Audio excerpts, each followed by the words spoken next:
Hi, well, we're not gonna lose anybody to outdoor activities today, which is a plus. Thanks for coming out for this event with Eric Klinenberg talking about his book 2020. My name is Gerald Howard. I'm on the board of this library.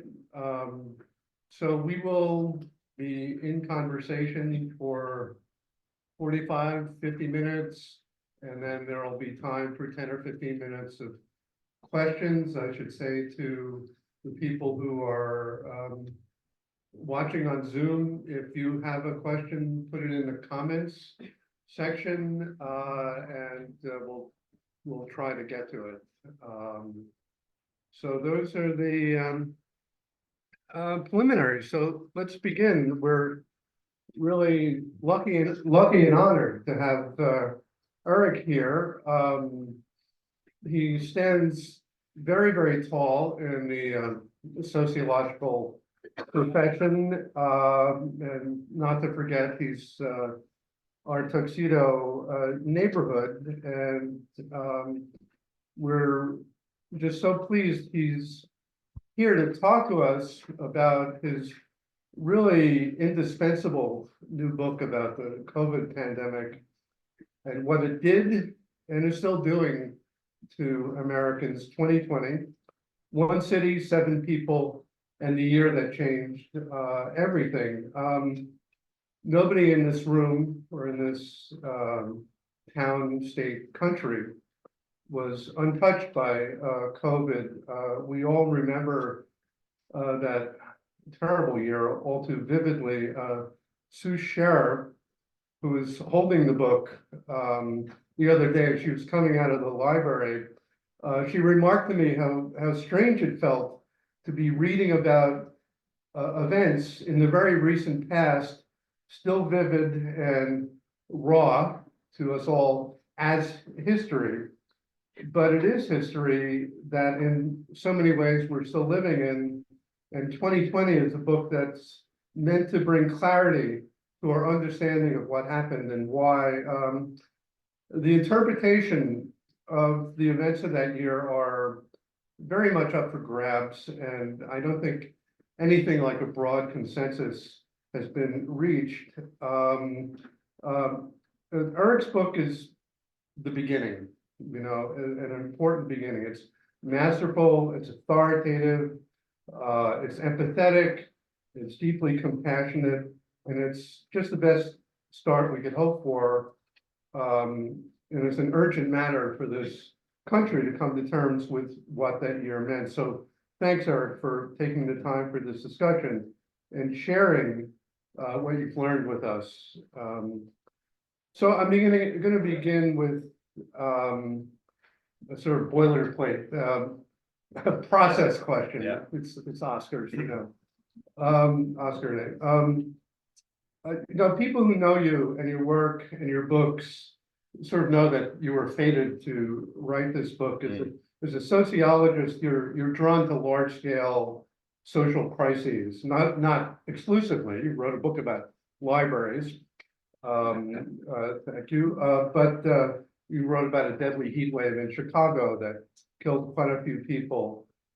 Why? What do these kind of crises reveal? Yeah. Well, thank you for that question. But first, can I just say thanks, Jerry, for inviting me and doing this with me. And so excited to be back in conversation with you after the event we did for Palaces for the People 5, 6 years ago. Right. And thanks to the Tuxedo Park Library, where my kids learned how to read, for having me here. And thanks to all of you for coming on Sunday afternoon. It's really nice to be together in this community to have this conversation. So I'm just really honored to be here. Also, it's the first time ever I've done a book talk in a club chair. And it's, I kind of like to project myself into the room when I'm speaking. I'm a little too comfortable here. So I take it. If you feel the need to stand up, Yeah, right ahead. I know that you're going to make me uncomfortable soon, Jerry. So it's going to be fun. So Not at all. So actually, Jerry, your question is for me, but it's for all of us.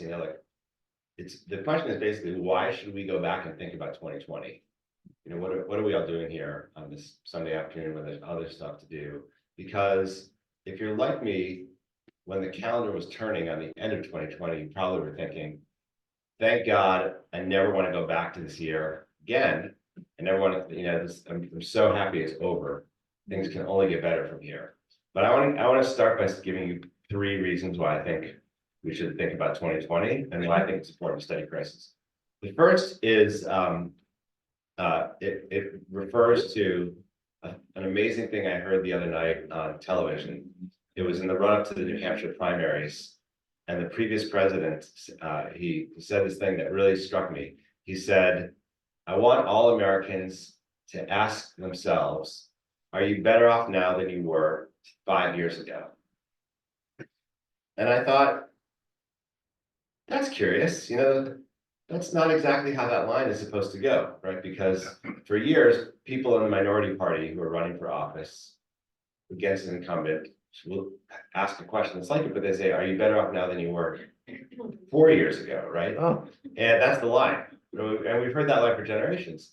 And it wasn't just a mistake, because he's been saying that. And I thought oh, there's actually a theory behind it, and it's really worth thinking about this theory, because I think it's a big idea that you hear, not just with the previous president, but with other people. And it's 2020 shouldn't count for politics. Like, we should think about 2020 as an anomaly. What we want to assess the leadership, the ability of a political official. We should think about everything else, but 2020, who could have seen it coming? It was a pandemic. There was an economic free fall where millions of people lost their jobs, right? The markets crashed. George Floyd got murdered. There was this movement for Black lives and historic civil rights demonstrations. Cities got hollowed out. Like, the theory of the case was none of that should count. Let's act and think as if that didn't happen. And that is a request, I think, that he's making. And it actually just strikes me that the next president of this country is going to inherit a world where there is Russia and Ukraine, and Israel and Gaza, and nuclear Iran, and North Korea, and climate change, and AI, and who knows what's going to happen in the world of new viruses. I think we actually do have a vested interest in thinking about how well off we were 4 years ago, and really asking ourselves, when we elect the next leader, how well equipped are they for handling a crisis? So it's not really a political statement in preference of one person or another. Just in my view of the world, these days, things are volatile, and we all have a vested interest in understanding how equipped someone is to deal with a major crisis or series of them. So that's the first thing. The second reason I think it's important for us to think about 2020 is that, and maybe you saw this essay I wrote in the New York Times a few weeks ago, I actually think that a lot of the feelings that got whipped up in the country are still with us. And so what I argued in this essay and in the book is we've been talking about long COVID as a medical condition, and it very much is a medical condition, and it's a serious one, and we probably all know someone who's had it and has not really been able to come back. It's a big mystery. I also see long COVID as a kind of social disease. And by that, I mean, there are a lot of things that were happening in this country, trends that were observable before 2020 that got intensified and accelerated and kind of got under our skin during 2020, and they've hardened inside of us. And so, for instance, we were growing more divided before 2020 started, and we got even more so that year. We were becoming more distrustful of government, of science, of each other, and that's grown more extreme. We had this kind of boiling anxiety and frustration that oftentimes burst into anger before 2020, and that really got whipped up that year. I mean, maybe we can talk about masks later, but there's all this stuff that's still with us. And we have a Surgeon General now who said that what really ails America is this loneliness epidemic. And my take on it is actually not that what's so different and problematic in the US right now is a spike in loneliness. I don't see much evidence that we're lonelier than we've ever been, but that a lot of Americans are kind of carrying the feelings from 2020 with us still. that we've tried to repress it and move on, but we haven't really processed what we lived through. And I think it's important for us to do that. And then I guess the third thing, the third reason I think it's important for us to go back to 2020 is because crises have a way of revealing things. If you look closely at what happens to a society when it's under pressure, you can learn, who we are. You can learn what we value. You can see whose lives matter. And there are all kinds of things that, from a social scientist perspective, that I think got expressed that year that we have kind of swept under the rug or put into a black box. Like it was so overwhelming. I don't know how many people experienced this, but some of you I know personally, and I talked to you, at a distance that year. But it was scary to be alive in 2020. There was, for many of us, we felt personally vulnerable, like our health was at risk, or we had parents or grandparents, people in our family we worried about, that either because they might get sick or because they got very isolated. Our kids didn't go to school. Things were off, and it was a hard time to be alive. And this is, again, not a political statement, just as a matter of being human. When we're under stress, one mechanism we often use is just to kind of block things out, or to package them up and move them in the closet and move on. And I really think that if we do that, we lose our ability to learn something important about ourselves. So that's really the biggest reason, I guess, and that's why I wrote the book. While I was reading the book, this quote that's Warren Buffett, it's been attributed to Warren Buffett, where he says, it's when the tide comes out that you find out who's not wearing a bathing suit. Right. I just thought the whole country just didn't have a bathing suit. Yeah. So let's talk about, I'd like you to unpack the phrase essential worker. Yeah. Which sounds like an honorific. Who wouldn't want to be considered to be essential? Yeah. In the context of the year 2020, being considered essential was also, I think, and you can take this up, to be considered dispensable. Yeah. So talk about that. Expendable for sure. Expendable is the word. Expendable for sure. Do you remember this concept, essential worker? I'm just curious, just show hands, how many people feel like in the last year or so you've been talking a lot about essential workers, and you're like, it's a ridiculous question, right? Because nobody's talked about it. But I want to, this is a perfect example of what I mean when I say crises reveal something. So I'm just going to bring us back to this moment where it's March and April of 2020. And we know that there's this new virus. We know that there's a new disease. We have no idea how to stop the virus from spreading, really. Even at this point, the WHO is not even recommending that we wear masks. We don't know, we don't have tests in the United States, so we don't know if we have it or not. And we don't really understand how to treat it. And it feels like some of the things we're doing to treat it are backfiring. So it's scary. We don't know if kids are vulnerable. There's just so much uncertainty. So the government says this thing to us, which is kids shouldn't go to school and ordinary people shouldn't go to work. The only people we want to go out into the working world are essential workers. So, we're all from New York. We know who the essential workers are. They're the finance guys, right? They're the white shoe attorneys, right? They're the Knicks. The right? book editors. The book editors. Surely the book editors. Blessed are the book editors. But no, it turned out that the essential workers, I mean, there were the medical doctors and the nurses, like people on the front lines of the health crisis, and they were the ones we, compensated well and did honor. Remember the ringing of the banging the pots and pans and that kind of amazing display of solidarity at the end of the day.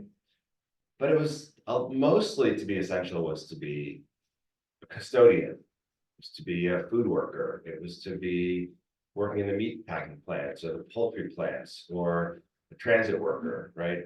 You have a profile of a fellow who was a corrections officer at Rikers Island. Well, yeah, there's a job you've won. But no, the fellow who worked in the subways cleaning as a Him too. sanitation Him worker. too. There are a bunch of essential workers who are profiled, but we basically, we said, you're the ones. And you made this point, I think it's really notable that the people we call the essential turned out to be the people we deemed expendable. And, for me, again, speaking as a sociologist, this idea that in society we have a lot of open secrets. There's a lot of things we know by virtue of being in the world that we just don't say. And we can get along with the order of things because nobody says it out loud. Like if I asked you before 2020, who's really essential for the functioning of society on a daily basis, we probably would have come up with that same group of people. But once you say it out loud and you declare it as an official feature of society, it seems to me like that political statement comes with some kind of moral obligation. For instance, like you could imagine where a government would say, we have these essential workers, and because we now recognize them, we're going to make sure that they all have, PPE, they all have masks, they all have access to healthcare, right, good quality healthcare, they all are compensated so they can have a living wage, right? Or even like we're going to collectively say thank you. And we didn't do any of those things here. And in fact, what happened was the reverse. People who were essential laborers in this first phase of the pandemic were far more exposed to the virus. And then also because they were typically low-wage workers, they were coming home to homes where everyone else was now exposed. And it turned out there's a chapter in the book about neighborhoods.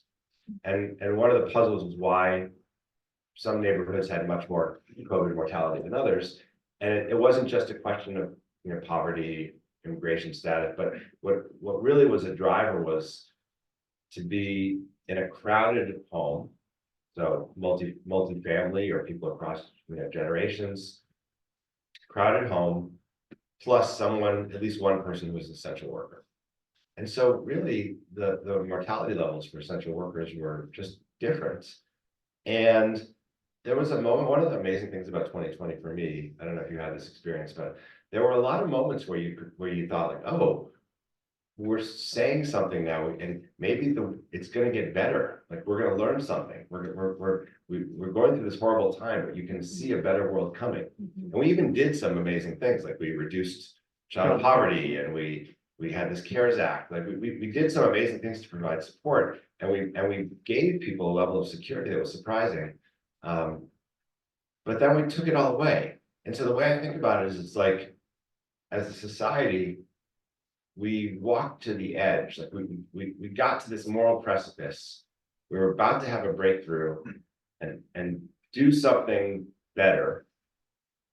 And then we just had like, nah, forget about it.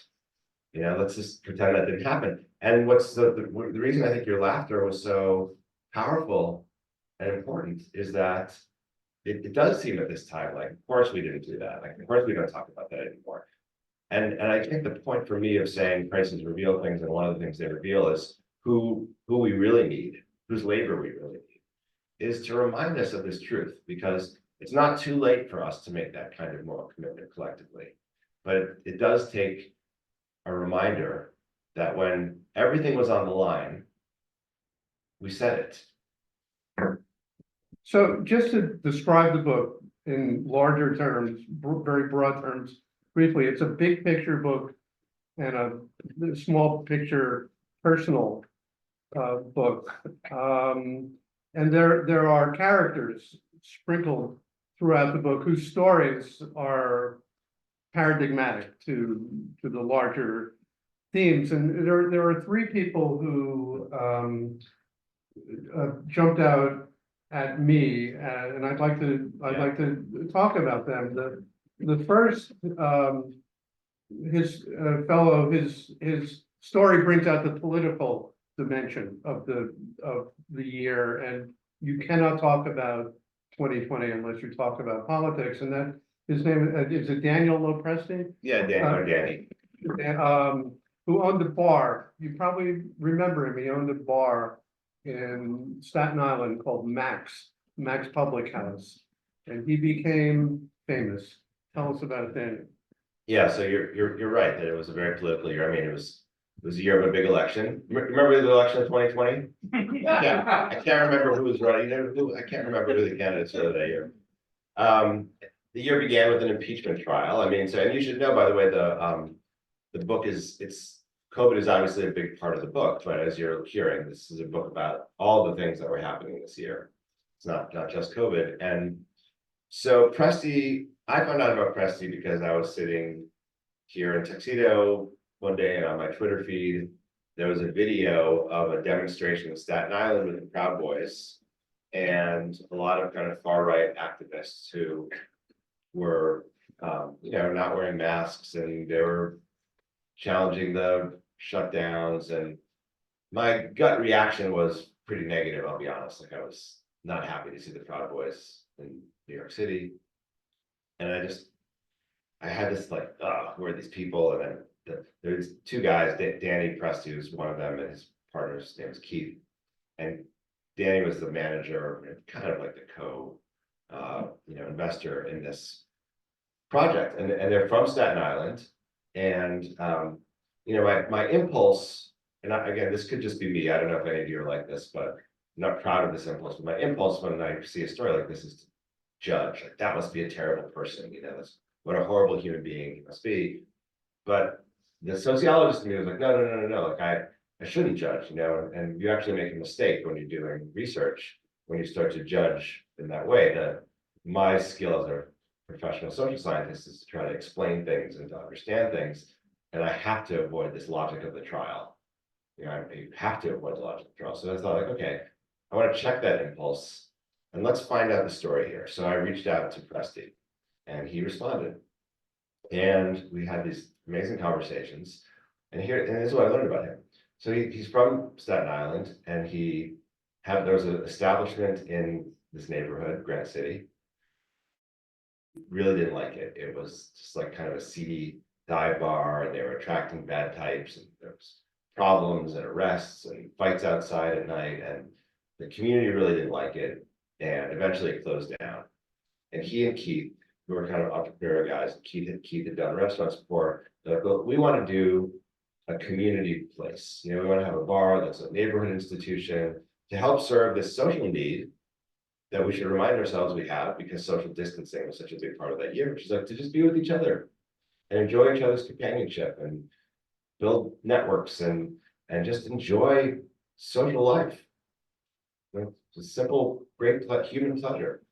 And they were not political guys. Didn't want Fox News on, didn't want MSNBC on. It's just like a place where parents could go after a softball game, and hang out with each other. So they applied for a liquor license in New York in the beginning of 2019. Anyone ever applied for a liquor license, by the way, in New York? I'm taking you with me on all my book talks. So you're the best heckler I've ever met. I get everything right.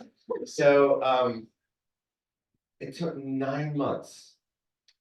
And Presti's thinking like, okay, we're these small business entrepreneurs. We're trying to start a business, take care of our families, we're doing the American thing. Why do you need 9 months? All your job is to issue the liquor license, right? And they even reached out a couple times, and the state liquor authority people really arrogant, like, you'll get it when you get it. We'll respond when we respond. It's like, come on. So it felt depressing. Those people used to work in the DMV. They still work in the DMV. That's the problem. So they felt, and I don't know if you've ever had this feeling, like engaging with state bureaucrats, like superior and obnoxious. And they don't realize that they're holding your welfare and your family's, fate in their hands. They finally get their liquor license at the end of 2019. They open up the bar. They've been putting all this money into it, planning and getting stuff. They're really excited. And, it's a slow time for bars in November, December, January, because it's the holidays and people are doing stuff. And then January, everyone spent their money already for Christmas. So it's kind of a slow beginning. Things start to pick up in February, and then boom, COVID hits. And there's not really COVID in Staten Island in the beginning. It's in Queens, it's in the Bronx, it's in Brooklyn, a little Manhattan, but there's not really much of it. But the mayor and the governor say it doesn't matter. We're closing down everything. This is a big virus. We're all in it together. And he can't make any money. So now, after waiting a long time, they say you can open, but all you can do is you could serve food that people can pick up or deliver. So this is a bar, and they start making cheesesteaks. but they can't make any money, and the app services all cost a lot, and it's just frustrating. So he goes through this year with like ups and downs. You can open, now you can, yeah, you gotta close. And ironically, like when New York finally gets this like targeted closure system where, if your zip code's got a lot of COVID, you're closed, but the ones that don't can stay open. At that moment, Staten Island has a lot of COVID. So now he gets punished on the other side. And he's so upset and is having family trouble. And finally, like towards the end of the year, there's the COVID surge at the end of 2020. They shut him down again. And Presti basically said, I've had enough. So the story is, he and his friend realized we're going to go out of business and lose all of our money if we're closed. And we're going to probably going to get in trouble and go out of business if we don't close. Let's not close. So they find this guy who's like a kind of political agitator on the right. And he turns them on to like, Tucker Carlson and Sean Hannity and the whole world of people on the right who are really upset about the lockdowns and the closures, and they want to fight for small businesses and freedom. And this guy comes and he starts doing Facebook stuff about them. And he said, look, here's what we're going to do. We're going to turn Max Public House into an autonomous zone. And they go to Home Depot and they get a bunch of tape and they make posters and they declare that Max Public House will not be following the laws of New York City or New York State, and that they're not subject to New York City laws. Well, that doesn't work. The sheriffs come, they close them down. But this guy's broadcasting the drama on Facebook, and that's why the Proud Boys come, and that's why the right comes. And then Carlson and Hannity bring Danny on the show. And Danny, remember, he starts the year as like not interested in politics. Really, and I really like, it's kind of amazing. He's genuinely not interested in politics. He changes his profile on Instagram to Daniel Presti, freedom fighter. He starts to sell all of this kind of far right, merchandise. He starts to protest at, mask mandate anti-mask mandate rallies. He then starts to protest at anti-vaccine rallies. He dumps garbage on the mayor's home. He did? Absolutely, wow. He did, yeah. And he becomes increasingly strident. And I want to be clear, like I wrote his profile here, and I write about him not because I think it's important for anyone to judge him as their hero or anti-hero, but because millions of Americans in the year 2020 got radicalized on the right. Mm-hmm. And this is the thing for them in this year, is that they got really upset about the government. The president, I don't know if you remember, but the president in 2020 was actually a Republican, but their anger was about, the governors and the mayors and things like that. And I just think it's like this journey he took is remarkable, and he's not alone. There's millions and millions of people who had it, and I really wanted to understand what that sensitivity is. So one last thing, so I wrote his profile, and I had a friend who's a professor read it, and he said, and he had to read the book, and he said, I love the chapter about Danny Presti, is my favorite chapter in the book. You tell the story so sympathetically. I really came to kind of like him. And I think I just want to be clear that, Eric, you need to make sure you kind of tell the readers how much you disagree with him at the end of the chapter, and make sure you kind of denounce him, because otherwise people might think that you agree with his position on this. And I trust your editor said ignore that advice. I mean, I edited it before it got to the editor, because the very opposite is what I want. Again, my job in this book is not to convince you to vote for one person or another, or to tell you what my political views are. I really want us to understand what happened to us and what happened to our country. And I think to not tell a story like that would be to miss something fundamental. So one of the themes that run through the entire book is the tension or the divide between American individualism, and American impulse toward communitarianism. Yeah.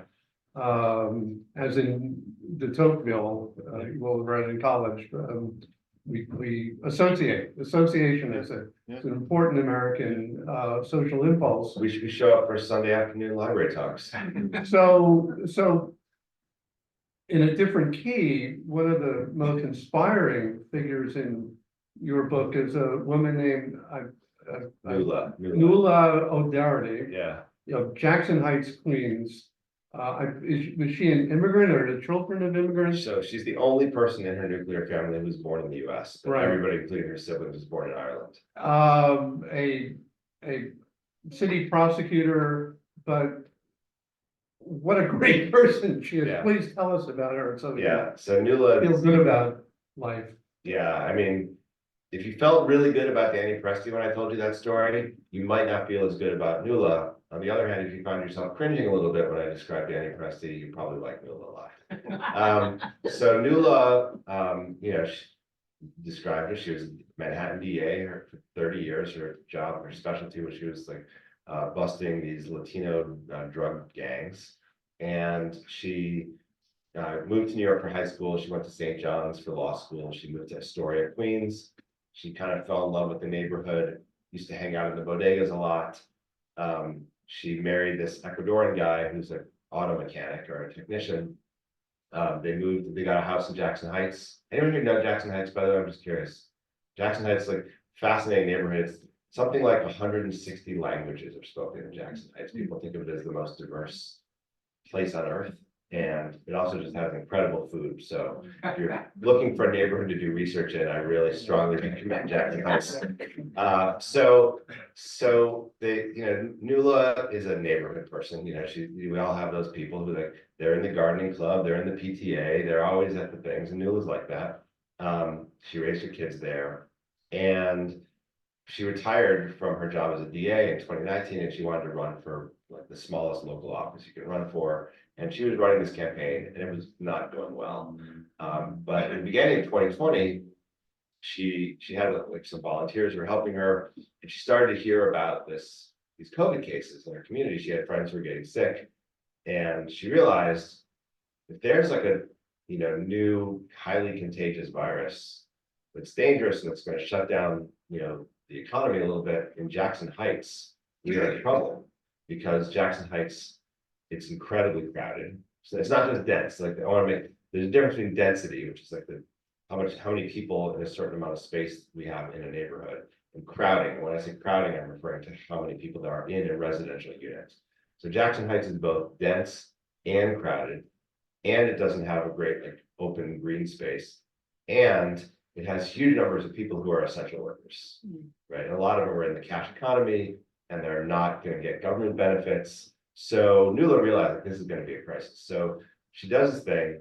She gets a Post-it note and she writes, "If you need help, call me." And she puts her phone number on it. And then she makes a poster out of it, and she has her team kind of like posted up around Jackson Heights. So the first day, like dozens of people call her.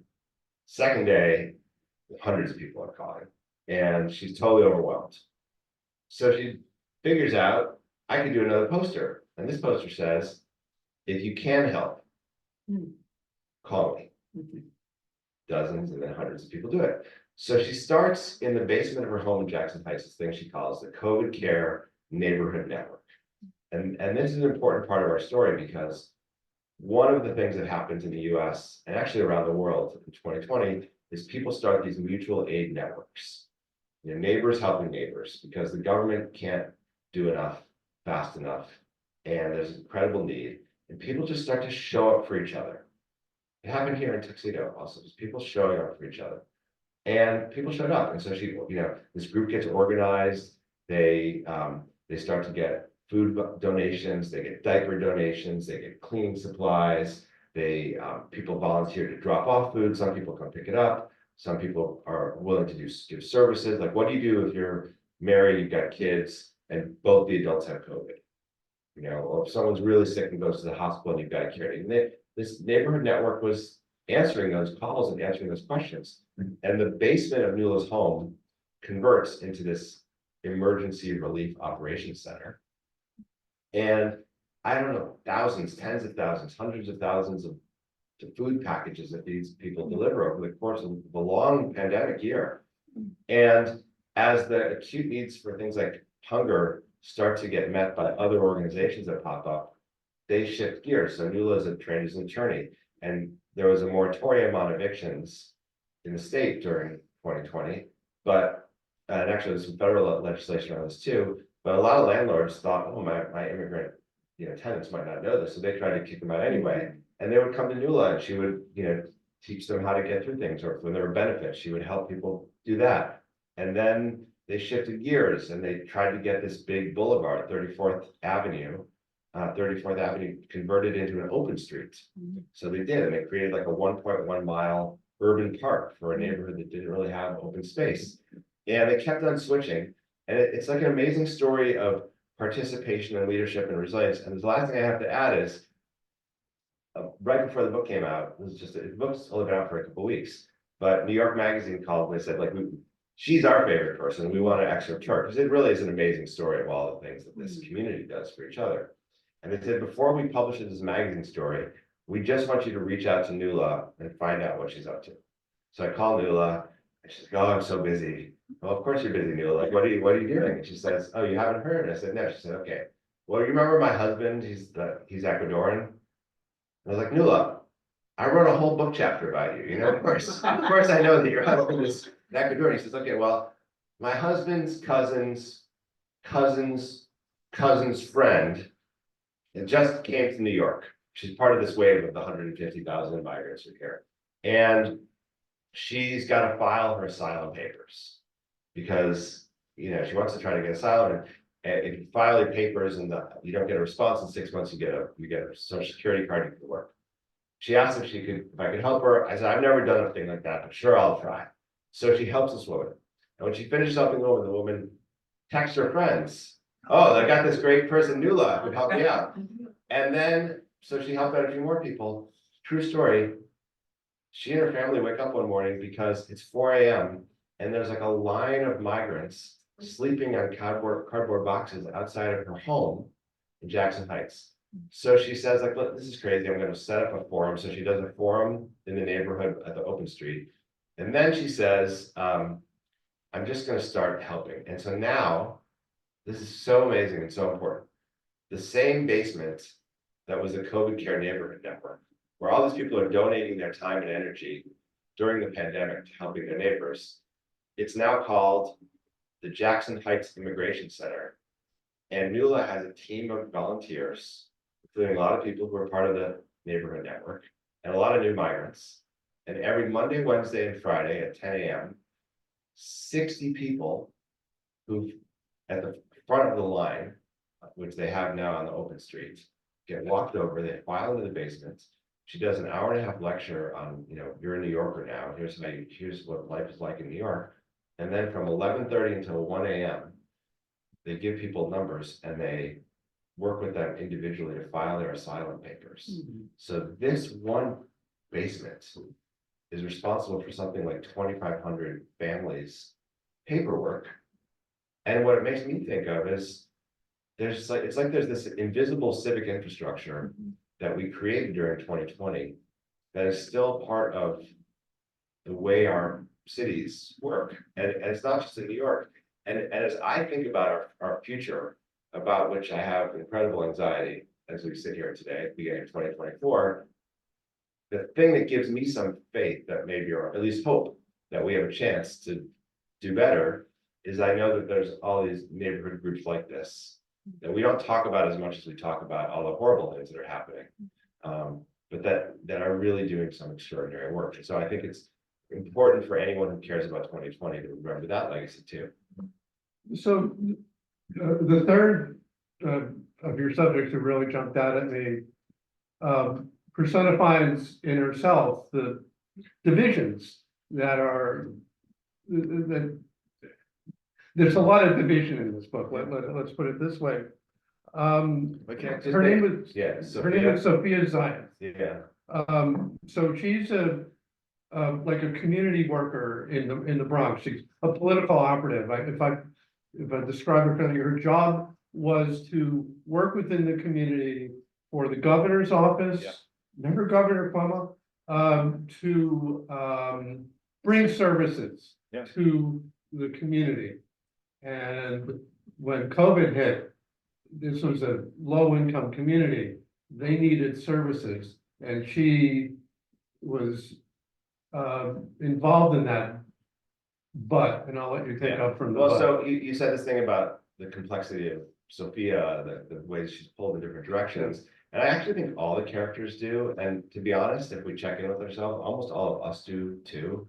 And that was really important to me to have these very human profiles of people in the book, because we are in a moment in our society, in our history, where we tend to caricature each other and reduce each other to these really crude and ugly stereotypes. And I think one reason it's so hard for us to bridge the divisions we have is because we treat each other like we're bubbles on a screen and not real people. And it's my hope and belief that we have capacity to assemble and meet each other and work out ideas. And that's why I work in a university and teach. And I'm not completely naive. I do see what happens on television, and I see the political rallies and the people screaming at each other on cable TV.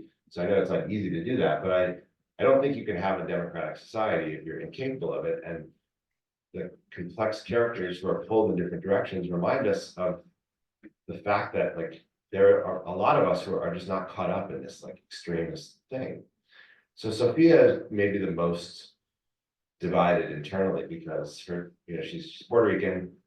She grew up in the Bronx. It's kind of subsidized housing and community. She lives where she grew up. Family lives there. Grandfather's across the street. She's known her neighbors her whole life. The Bronx is a tough place. It's really hard hit in the beginning of the pandemic. She's the Bronx regional representative for Governor Cuomo when this starts. And that means she has to do services, but services if hospitals didn't have PPE or needed respirators, it was her job to help them get it. And up and down to the smallest, to those kinds of things. I mean, she's in the middle of everything. Her job, her title of her chapter is 24 hours a day, because she's just constantly working. She also is in a place where lots of people in her building are getting COVID. Her next door neighbor, with whom she's very close, dies quite early. A senior building across the street, he's in a group of 10 friends, 7 of them die in the first few weeks. It's pretty grim. She can hear the sirens still to this day, because there's so many sirens. And so I write about her work and the fact that the Bronx is full of people who had these challenges. But the challenge that Jerry is referring to that's so profound for her is one of her jobs is helping to make sure that people in the Bronx get vaccinated. And here's a real dilemma. So we all know that people in the Bronx had higher risks of contracting COVID and also dying of COVID. And the governor, who's was pretty outspoken in his view that COVID was a social justice issue, and that he wanted to do something about it. When the vaccine rolled out, he actually designated the Bronx as a special borough where people had earlier access to the vaccine because they were so exposed. And he set up Yankee Stadium as a mass vaccination center, and he really tried to correct this, social injustice about essential workers. It was the only time I ever felt we got to get to the Bronx. Yeah, exactly, right? Yeah. I guess you're not a Yankees fan. So here's the thing. Sophia's Puerto Rican. She identifies as Latino, Black, and she feels wait a minute, there's this history of America experimenting on Black and brown populations. And Sophia, a lot of, Black and Latino people in the United States are wary of being the first people exposed, to get some kind of medical treatment, because it actually is true. There is this history of government not getting full consent and of not being quite as concerned about protecting people.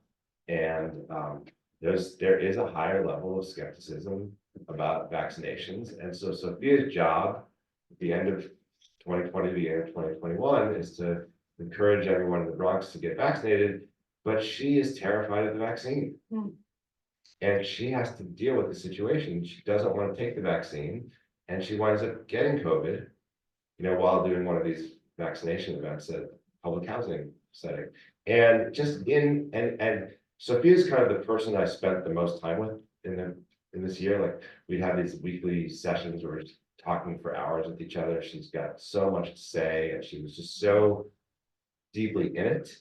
And I try to tell her story sympathetically because, to be clear, like I'm pro-vaccine. Give me all the vaccines is my view. I want the vaccine, but I also get where she's coming from. I like when she tells her story. I understand her concern, and to this day, she wound up getting the vaccine in the end, and she worries that she did something bad to herself and she shouldn't have done it. And I think we're all full of these kinds of complexities. We're pulled in different directions. So we really, this is just scratched the surface of this book. There's so much in here that is important and revelatory, but we want to get to the questions. And so let's get to a kind of closing statement from you to the, well, let's just pull back.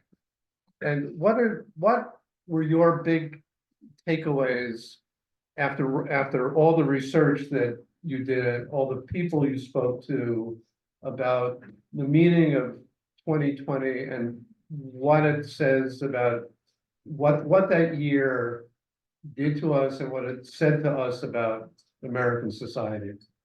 Well, here you nailed, I think, this tension between our kind of hyper individualistic tendencies and our capacity to take care of each other. And we are a country that's always had this tension. I think we were fated in some ways to have these conflicts because of who we are. But one thing I learned about America in 2020 is that we really underperformed, even given that tension. And we underperformed in a lot of ways, like compared to our peer societies, we just did have more death and disease. And it's terrible because before the pandemic started in late 2019, there was this group of health researchers affiliated with Johns Hopkins and this kind of scholars who look at how well prepared different countries on Earth are for dealing with pandemics. And they rated all the major countries in their pandemic preparedness. And the US was actually rated the most prepared nation on Earth. I remember that. And yeah, I remembered it all through that year. Yeah, false comfort. Yeah. And just go back, like when I wrote this book about the heat wave in Chicago, I grew up in Chicago, and it was a heat wave that lasted for a couple of days, and 700 people in excess of the norm died. And first book I wrote was kind of really dissecting what went wrong in the city. And I mean, I guess first we should say it's amazing in retrospect that 700 people dying was cause for concern and alarm and generated a book. Like in 2020, it was like there were 5, 6, 7 heat waves happening every day for a year. And at some point we got kind of numbed to it in ways I think are really worrisome. And we should think about that too. But so the thing about the Chicago heat wave is that there was a heat plan on the books and the city government forgot that they had it and they didn't use it. And actually the US had a lot of tools at our disposal for dealing with the crisis, and we didn't use them. And again, this is really not a book about presidential performance or governor's performance, things like that. But like, I think we were uniquely misled in that year. And I do write at the beginning of the book and throughout about the occasions where the previous president used this kind of like magical thinking. Like, do you remember, like, the virus will be gone by April and it will be back by Easter? Or there was a cruise ship in the beginning of the pandemic that was out at sea and it had COVID cases on it. Do you remember this left port in San Francisco? And he wouldn't let the Americans back on soil to get treated. And he said, the reason was, I like the numbers where we are. And when he announced that there was a new mask guideline that was mask mandates for Americans in public, he also said, I'm personally not going to do it. And so what I think we forget is like, things here were just much more chaotic and confusing and dysfunctional than they were in other places. And so that resulted not only in this elevated risk of death, and by the way, that continued in 2021 because we politicized the vaccine in a way that most places didn't. And so we had better access to vaccines than anyone on earth. But everybody on one of our teams was like, no, no, no, we don't believe in the vaccine anymore. And that became a big problem. So not everybody, but too many people. So you see this like disparity between the red states and blue states in COVID mortality after the vaccine became available. So we politicize all these things. So the metric that makes me worried about the US, it's not just the death and disease of 2020, it's that we became more distrustful, we became more divided. And I think that leadership plays a big part of that story. And so we're not even as well prepared for the next crisis, the next pandemic, as we were before 2020. We're in a worse situation. We're more against vaccines. We're more against epidemiological surveillance. And that really worries me. I guess what's positive about it is that there are these extraordinary things that people did at a very local level. And I think that's still happening in a lot of places. And also you said this is like the first take on it. And I think that's important to note. It's not really a history of 2020, although there are things that are useful for the history. It's kind of like using 2020 as a way of seeing ourselves. It's like a sociology of 2020. And I don't think 2020 has ended yet, is a lot of final point. I think what 2020 is going to do to us is something that we're still deciding. And when we go to vote, whether it's the Tuxedo Park election or the US election, we're making decisions based on a lot of the stuff that surfaced in that year. So it's kind of up to us to decide what to make of it. Well, thank you for that. Time for questions, if anybody has any. Alan, yes. One of the things that you said really struck me was the remark about the anger that people felt because of the restrictions being placed upon their lives in the beginning. I'm wondering that the person you did this referred to as the previous president, who you probably know is running again. Yeah, I've read that, I think. Is gathering strength from Hispanics and even blacks. Do you think that's as a result of that feeling Oh, the specific feeling of being, locked down and restricted. the anger of I don't know if it's because of the anger of the lockdowns, specifically. I do think that there's a feeling like, things didn't go back to the way that they were, that we promised that they would be. And I think there is a kind of longing for this opening again that a lot of people feel. And I think, the current president in some ways is suffering because he overpromised about, what he would deliver. So there was the promise that you would get the vaccine and then you could get rid of your mask, you could burn your masks forever because the vaccines were going to work. And the vaccine turned out not to be the end of everything, right? The kind of pandemic and the health crisis went on. And I think the current president tried to do a lot of things that would sustain the gains from this pandemic period. So for instance, like he tried to cancel a lot of student debt, and he's not been as successful at that as he wanted because the Supreme Court stopped it. He tried to continue the child poverty reduction, right? Like, it's important for people to know. One of the amazing policy achievements of 2021 is we lifted more children out of poverty than at any point in America's history with the Child Poverty Reduction Act. It's truly like this remarkable policy achievement. And then we refused to renew it in 2022, which meant that we sent 5 million children back into poverty in 2022, which feels really cruel. And so I don't think those are the current president's fault. In fact, it was the other party that said, we're going to end these things. But I think in a way he gets blamed for it because he promised to deliver this stuff and it didn't happen. And I think there is a frustration with the fact that we haven't gotten back to the before times. Mm-hmm. And, so I'm not a political scientist and I can't explain exactly what is attracting Black and Latino voters to the red team right now. And who knows how things are going to play out in November.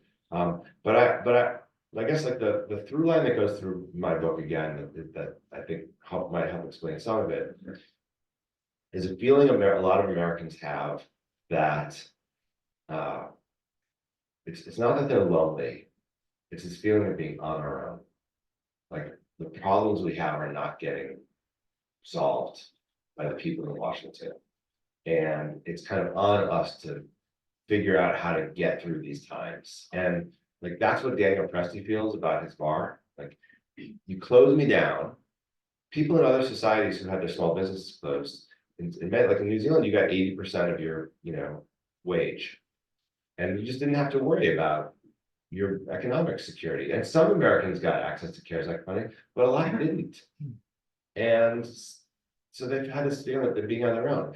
And Nuala felt like her neighborhood was on her own, right?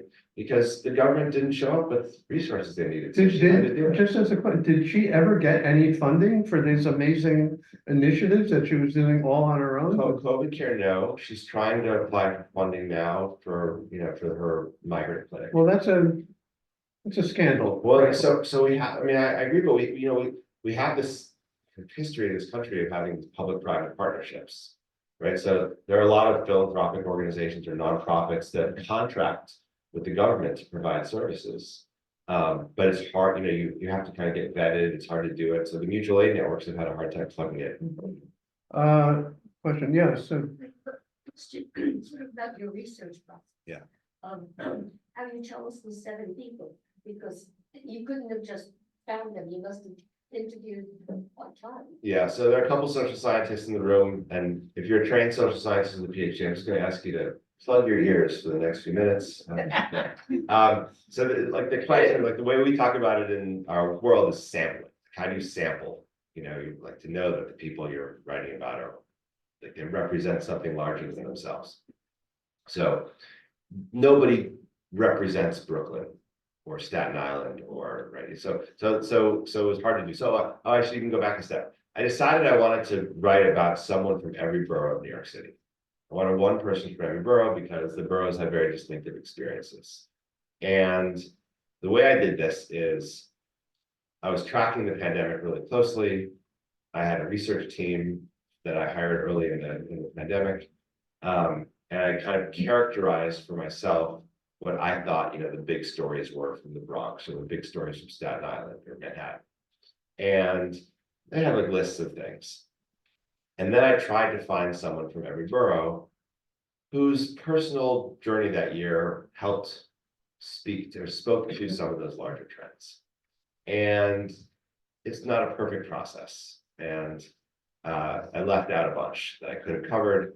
Like in Manhattan, the person I profile in Manhattan is a Asian American woman, Chinese American woman who grew up in Chinatown.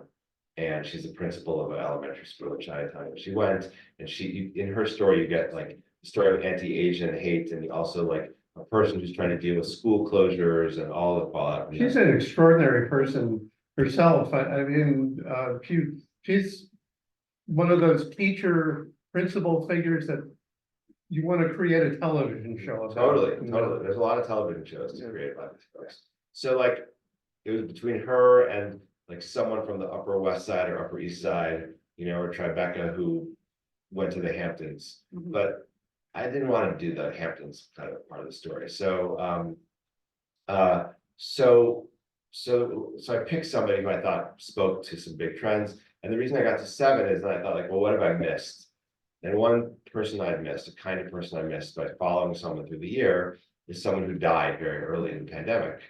And so I went to the MTA because the MTA had done this incredible memorial. I got interested in this question of like, well, a lot of people died in 2020 and we couldn't mourn them. We couldn't have funerals. All the rituals we have for grieving were off. And I was interested in how we dealt with that. And so I was reaching out to them anyway, and then they did this beautiful memorial to all the MTA workers who died, and they connected me with a family that was willing to speak. And I kind of reconstruct the story of this guy named Matai Takachan through them. So he's the 6th, and the 7th is the person who's on the cover. This guy Brandon English, who's kind of extraordinary man. He's a 6'6" black man from Atlanta who's a political photographer, and the thing he likes to do is to go to KKK rallies and photograph them, which is a bold thing to do if you're a 6'6" black man. It's not easy to hide, but he didn't want to hide. He would go and confront the people he was interested in understanding. And for him, the year 2020 was about the protests, after George Floyd's murder.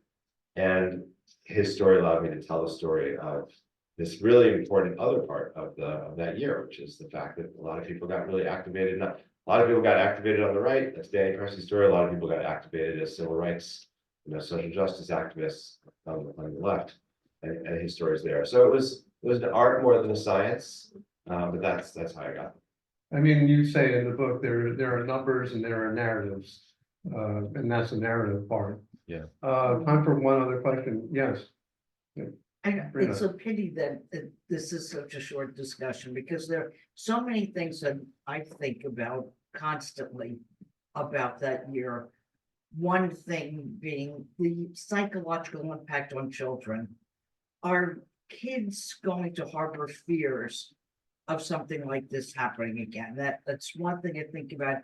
Another thing, that the lives for students in particular, what was just ground to a standstill. And the growth that they missed that year, educationally, socially. Yeah. And the other thing I think about, I hear all the time from friends in their 20s and 30s, like, I can't go to the office 5 days a week. Yeah. Like, this was what work was like forever until 2020. Yeah. If I can just say that there's a very interesting section in the book about people beginning their professional careers and the spaces and really what happened to them, that I think it's worth talking about. Yeah, so Brian, I share with you the sense that it's too bad this is just an hour. It feels like, we could go on and on and on, but Brian, we will have more conversations about this, I know. And what Jerry said is right. There's a chapter in the book that's about the experience of young adults, 18 to their 20s, and there's through the stories of the teachers, you learn about what happened with kids. So there's a lot about the groups that you're talking about in the book. There's a famous book called The Children of the Great Depression by a sociologist named Glenn Elder Jr., where he tracks, what happened to people over the course of their lives after growing up as children during the Depression. And I asked the question, which we cannot answer at this point, will there be children of the pandemic, who are scarred in ways that we don't anticipate now, or the ways we do anticipate? I mean, we know that there was a real spike in anxiety. We know that there was a real spike in stress, that there's a spike in depression. Not, it might be like there was some loneliness in some populations, but anxiety is a big issue. We know that kids stopped going to school physically, and we also know that kids are still not back at school. Like, levels of truancy are stunningly high right now across the country. And also, it's not just students. The New York Times had a story 2 weeks ago. Teachers are not going to work. But you know what? As you said, nobody's going to work. People don't want to go to work. There's people watching this event on Zoom. There's a whole new sensibility about, like, I could be there, I could not be here. And for younger people, I think there's increasingly an expectation. You should understand that I might not be able to get to class or school, and something is different. Again, I think it's early. I think we're still living in 2020 in all these important ways. So I can't say whether there are going to be durable effects of this. Are we ever going back to work 5 days a week in offices? Probably not. In a lot of industries, there could be a change, but it's nice not to commute an hour to work for a lot of people. Will we have those kind of convivial relationships, people we see in the office? Will the bars, after work, and the restaurants we go to lunch, are they going to be booming? I don't want to say never again. I mean, I grew up in Chicago in the 1970s and 80s. It was like New York in the 70s, people thought it. Never coming back. And look what happened. So I don't know if these will be forever, but I think we're going to be struggling with these trends for a long time. And I appreciate your compassion, because you're seeing people who are really struggling to get back to something that feels right. And it feels to me like we're not quite there, but I don't put it past us to come up with something better than what was there before too. So that's all the time we have. I do want to tell you that the book is for sale. It's not a comforting read, but it's a gripping one. You may think you don't want to go back to that year, but you need to. And so Eric will be happy to sign your book. So thank you for coming out and Yeah, thank you, Laura. thank you all.